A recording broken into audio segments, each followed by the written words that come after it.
Anda berkaitan dengan penerapan untuk setoran tapera sendiri begitu yang diperluas bahkan hingga masyarakat ataupun juga hingga pegawai swasta begitu ya. Anda sendiri juga sempat menjadi ketua pansus untuk undang-undang tapera di tahun 2016 begitu. Mungkin Anda bisa menggambarkan konsepnya secara keseluruhan dan tanggapan Anda begitu ya dengan diterapkannya di tahun 2024 ini seperti apa Pak Yosef? Baik, terima kasih Bu Iva.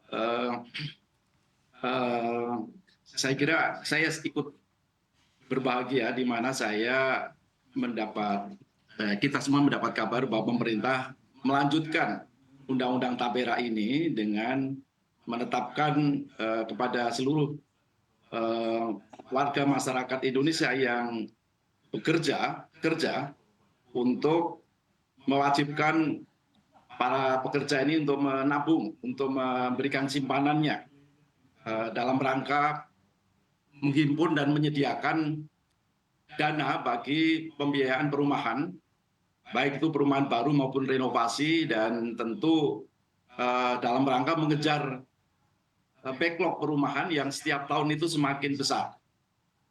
Ini adalah suatu amanat daripada konstitusi kita di mana negara atau pemerintah wajib untuk menyediakan perumahan karena itu merupakan hak dasar bagi setiap orang memiliki rumah. Karena rumah merupakan basis daripada pembangunan kehidupan warga negara untuk hidup lebih sejahtera. Demikian. Oke, baik. Soal besar iuran itu memang diserahkan kepada pemerintah untuk menetapkan sesuai dengan kemampuan. Bukan iuran, simpanan, besarnya simpanan itu ditetapkan oleh peraturan pemerintah sesuai dengan kemampuan ekonomi saat itu.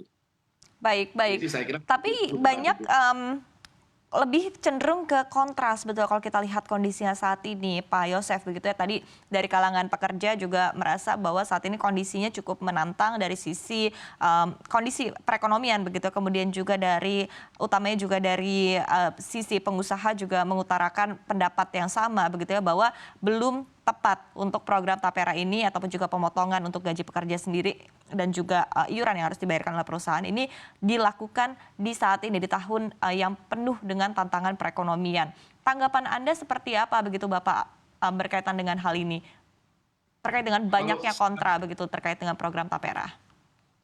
Saya dapat memahami bahwa banyak yang kontra dan tidak sependapat dengan undang-undang ini, atau sebenarnya bukan undang-undang tetapi besaran kewajiban untuk menyimpan sebagian pendapatannya atau gajinya untuk keperluan tabungan perumahan. Jadi saya dapat memahami itu. Nah, ini tentu terpulang kepada pemerintah selaku eksekutif yang memiliki kewenangan untuk menetapkan besarannya dan waktunya kapan. Tetapi saya berpendapat kalau tidak sekarang kapan lagi, Bu? Karena apa? Karena memang banyak sekali saudara-saudara kita yang berpenghasilan menengah ke bawah atau berpenghasilan rendah (MPR) itu yang tidak memiliki rumah. Jadi kalau tiap tahun rata-rata kita mendapat informasi bahwa sampai 200-300 ribu tiap tahun, itu backlog perumahan kita ini sudah mencapai waktu itu sudah di atas 10 juta, sudah 12 juta. Warga atau keluarga baru yang tidak memiliki rumah dan mereka tinggal di mana, kita tidak tega melihat kondisi seperti itu, maka kita mengajak karena dengan menggunakan dana APBN selama ini sangat tidak memadai atau sangat tidak mencukupi. Pemerintah memiliki program namanya FLPP, Fasilitas Likuiditas Pembiayaan Perumahan, tetapi itu sangat terbatas, hanya rata-rata dulu di bawah 100 ribu per tahun. Memang sekarang saya melihat bahwa pemerintah sudah mengalokasikan anggaran FLPP di atas 20 triliun. Kalau dulu paling 2-3 triliun, Bu.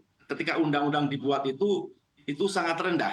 Baik. Sehingga dengan demikian makin banyak saudara-saudara kita yang tidak memiliki rumah. Nah, ini keprihatinan kita yang sangat mendasar. Baik, Pak Oleh Yosef. karena itu harus ada solusi untuk mengajak seluruh warga pekerja ini untuk membantu Baik, baik. saudara-saudara Pak Yosef, yang tapi tidak sebetulnya saya mampu. juga berdiskusi dengan pihak-pihak lainnya begitu ya, dengan para ekonom dan juga berbagai perspektif lainnya begitu ya. Tadi berkaitan dengan backlog perumahan. Ada yang menyebutkan bahwa sebetulnya backlog perumahan ini belum tentu diikuti dengan demand, Pak Yosef. Karena sekali lagi demand ini berdasarkan kemampuan beli dari masyarakat. Banyak yang menyebutkan begitu ya. Tadi kemarin juga saya sempat berdiskusi dengan ekonom begitu bahwa saat ini yang menjadi problem utama dari backlog perumahan adalah kemampuan beli dari masyarakat begitu. Sehingga tadi menjadi pertanyaan apakah Tapera ini mampu menyelesaikan solusi atau tidak begitu, karena sekali lagi ini kan dipotong dari gaji ataupun juga dari pendapatan masyarakat begitu ya, which is sebetulnya masyarakat juga bisa melakukan hal tersebut sendiri, bisa melakukan saving sendiri begitu. Nah, tanggapan Anda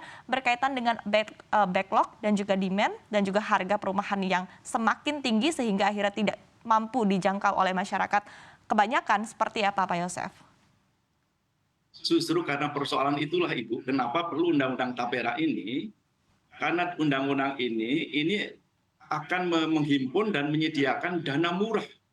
Selama ini sebelum ada undang-undang Tapera, memang masyarakat berpenghasilan rendah itu tidak bisa menjangkau, tidak mampu dengan mahalnya harga rumah ini. Sehingga memang karena apa? Karena memang suku bunganya tinggi, kemudian juga jangka waktu pinjamannya juga pendek, serta aksesnya harus menggunakan berbagai macam persyaratan dan sebagainya, tanahnya mahal dan sebagainya.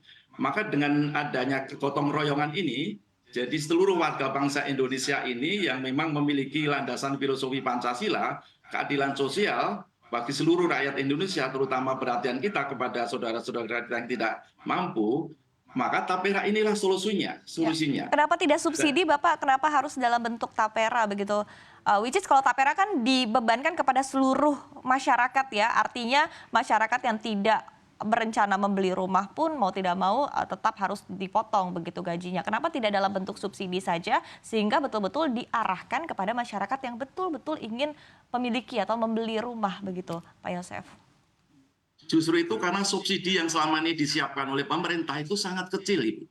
Jadi perhatian pemerintah saat itu kepada perumahan nasional, penyediaan rumah itu sangat rendah. Bahkan sekarang pun ya Menteri Perumahan yang digabung dengan Menteri PUPR, artinya apa? Artinya perhatian kita terhadap masalah perumahan itu saat itu masih belum besar ya. Memang sekarang subsidi sudah mencapai sekitar 20 triliun lebih melalui FLPP. Tetapi itu pun juga baru mampu menyiapkan rumah itu sekitar 250-an ribu unit rumah. Sementara kebutuhan kita itu rata-rata kalau ini sesuai dengan masukan dari kementerian itu di atas 300.000. Dan itu backlognya sudah bertahun-tahun, Ibu. Jadi sekarang ini kebutuhan sudah mencapai 15 juta unit rumah. Oke, tapi Nah, tadi berkaitan backlog yang diikuti dengan demand memang sudah ada angkanya, Bapak. Kenapa? Tadi saya menyampaikan begitu ya bahwa backlog belum tentu diikuti oleh demand begitu, tapi dari pemerintah sendiri ataupun juga dari regulator pembuat kebijakan, apakah memang sudah melihat demand-nya memang besar begitu? Kalau kita melihat betul-betul melakukan survei kepada masyarakat atau keluarga baru yang berpenghasilan rendah ini saya kira cukup tinggi, sangat tinggi. Nah, ini perlu kita lakukan survei. Saya meminta kepada pemerintah untuk mensurvei secara benar. Berapa sih kebutuhan rumah setiap tahun dan berapa backlog yang sekarang ini yang dialami atau terjadi. Jadi saya kira tidak perlu khawatir kepada para pekerja. Karena apa? Karena ini bukan pungutan dan bukan iuran, ini adalah tabungan. Tabungan yang nanti akan diambil lagi kepada peserta setelah pensiun maupun setelah umur 58 tahun. Tetapi ini kita menabung sambil beramal, ya. Bagi pekerja yang sudah memiliki rumah dan pekerja yang mampu, kita menabung, tetapi itu kita juga beramal. Beramal artinya tabungan kita sementara kita relakan untuk dikelola oleh namanya manajer investasi. Baik.